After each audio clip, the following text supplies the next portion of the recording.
नमस्कार दोस्तों, आज के इस वीडियो में हम बात करेंगे वर्कशीट को कॉपी करना।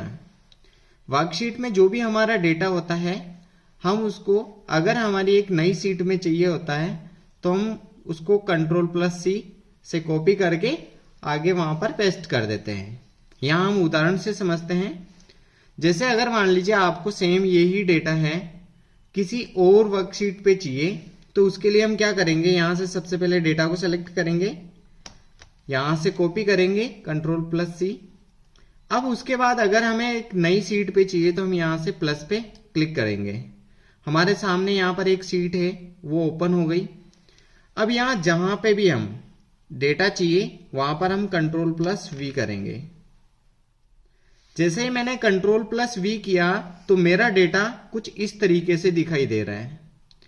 अभी मेरे पास में डेटा कम है तो मैं इसको सही से फॉर्मेटिंग कर सकता हूं दोबारा से। लेकिन अगर आपके पास में multiple rows and multiple columns है और वहां पे आपको इस तरीके से डेटा कॉपी करना है तो आपके सामने ये दिक्कत आ सकती है।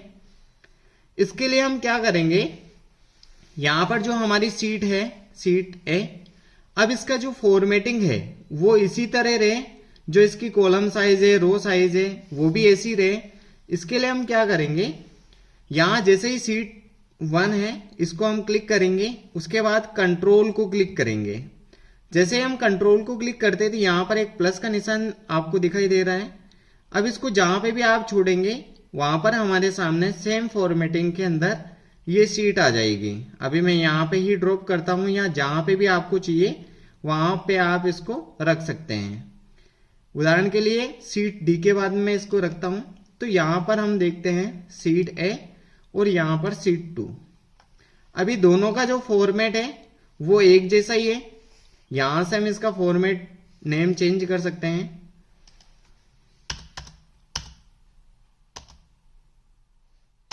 यहां पे मैं सीट बी कर देता हूं।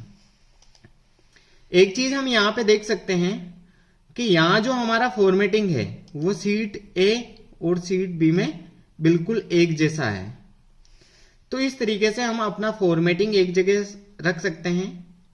दूसरी चीज, अगर मान लीजिए आपको ये डेटा है, ये डेटा किसी और सीट पे चाहिए, तो उसके लिए हम क्या करेंगे, सबसे पहले वापस इसी सीट पे हम क्लिक करेंगे। उसके बाद यहां से आपको मूव और कॉपी पे क्लिक करना है। जैसे ही आप मूव और कॉपी पे क्लिक करते हैं, अगर आपका डेटा है वो सेम सीट के अंदर आपको किसी सीट के आगे या पास में चाहिए, तो आप यहां से भी चेंज कर सकते हैं। जैसे अभी हमने सीट बी यहां पे सेलेक्ट किया है, मैं जस्ट इसके बाद में यहां पे इसकी एक कॉपी चाहता हूं तो मैं यहां पे भी एक कॉपी रख सकता हूं। जैसे ये सीट बी की कॉपी हो गई। तो इस तरीके से भी हम अपनी एक सीट कॉपी कर सकते हैं। दूसरी चीज, अब इसके बाद में हम जैसे यहां पे हमारा जो डेटा है, अलग अलग सीट का क्रम अलग अलग हो गया है। अगर हम यहां पे क्रम से रखना चाहें इसको तो भी रख सकते हैं। पहले इस सीट को सिलेक्ट करेंगे, उसके बाद जहां पे भी आप मूव करना चाहते हैं, ये आपको एरो दिखाई दे रहा है। अब जैसे मान लीजिए मुझे सीट एक के बाद में ये चाहिए, तो मैं यहाँ पे लाके इसको छोड़ दूंगा, तो ये सीट भी यहाँ आ गई। अगर मैं चाहता हूं ये 34 नंबर की सीट है, ये लास्ट में चली जाए, तो मैं यहां से इसको सेम इसी तरीके से ड्रैग एंड ड्रॉप कर सकता हूं। तो अभी यहाँ 34 नंबर की सीट आ गई हमारे पास में। तो यहां हम क्रम भी सेट कर सकते हैं, हमारी जो अलग अलग सीट्स वगैरह हैं। अब ये तो हो गई कि हमारी एक ही वर्कबुक के अंदर हम इस डेटा को कॉपी कर सकते हैं। लेकिन अगर आपको सेम जो डेटा है वो किसी एक नई वर्कबुक में चाहिए या नई एक्सेल के अंदर चाहिए, तो वो कैसे होगा, उसके लिए भी सेम आपको वही प्रोसेस फॉलो करना है। जैसे एग्जांपल यहां पर सीट नंबर 1 पे क्लिक करता हूं मैं, यहां पर आपको मूव और कॉपी पे क्लिक करना है और टू वर्कबुक, इसको जैसे ही हम सेलेक्ट करेंगे तो यहां हमारे सामने दो ऑप्शन दिखाई देते हैं। पहला ऑप्शन न्यू बुक, अगर हमें एक नई सीट पे चाहिए यही डेटा, तो आपको कॉपी नहीं करना है, आप डायरेक्ट यहां से भी जो आपकी सीट है वो क्रिएट कर सकते हैं। जैसे मैं न्यू बुक कर दिया और मैं यहां से ओके कर देता हूं। अभी हम यहां पे देखते हैं सीट 2, जो हमारे पास ऑलरेडी सीट है वो हमारी अलग से रही। यहां पे हम चेक करते हैं, ये हमारी पुरानी वाली सीट है और अब जो ये डेटा है हमारा वो हमारी एक नई वर्कबुक पे चला गया, यहां से वर्कबुक नंबर 2। अगर आप यहां से भी और चेंज करना चाहें तो कर सकते हैं। एग्जाम्पल जैसे मान लीजिए आपके पास में जो डेटा है, इस डेटा में से मैं कुछ डेटा यहां से डिलीट कर देता हूं।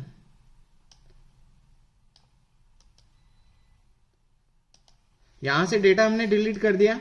अब हमें सिर्फ इतना ही डेटा है, वो एक अलग सीट पे चाहिए। अब अलग सीट कौन सी? जो अब करंटली ओपन है।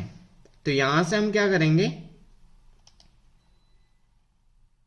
राइट क्लिक करेंगे, मूव और कॉपी पे क्लिक करेंगे। उसके बाद यहां से एक्सेल जो टॉपिक है हमारा वो ओपन है ऑलरेडी, साथ में हमारे पास में जो वर्कबुक 2 है ये ओपन है, इस पे क्लिक किया। अब इस पे क्लिक करने के बाद ऑलरेडी एक सीट है, अगर हम चाहें तो यहां पर इसकी एक और कॉपी क्रिएट कर सकते हैं। जैसे मैं यहां पे क्लिक कर देता हूं, अभी मेरे पास सीट ए और सीट बी ये दोनों चीजें यहां पर आ गई है। लेकिन यहां से जो मैंने डेटा डिलीट किया था वो डेटा हमारा पिछली वाली सीट पे है, लेकिन यहां पे नहीं है क्योंकि हमने डेटा डिलीट करके फिर यहां पे कॉपी किया है। तो इस तरीके से हम अपना कोई भी अगर डेटा है उसको नई वर्कबुक पे भी ला सकते हैं और सेम वर्कबुक में भी हम अलग अलग जगह उपयोग में ला सकते हैं। अब हम पिछली वाली वर्कबुक पे चलते हैं। ये हमारी पिछली वाली वर्कबुक है, यहां पर हमारी जो शीट्स वगैरह हैं हमने लिए वो यहां से क्लिक कर सकते हैं। उसके अलावा आप इनके टेब्स में जो कलर हैं यहां से कलर भी चेंज कर सकते हैं।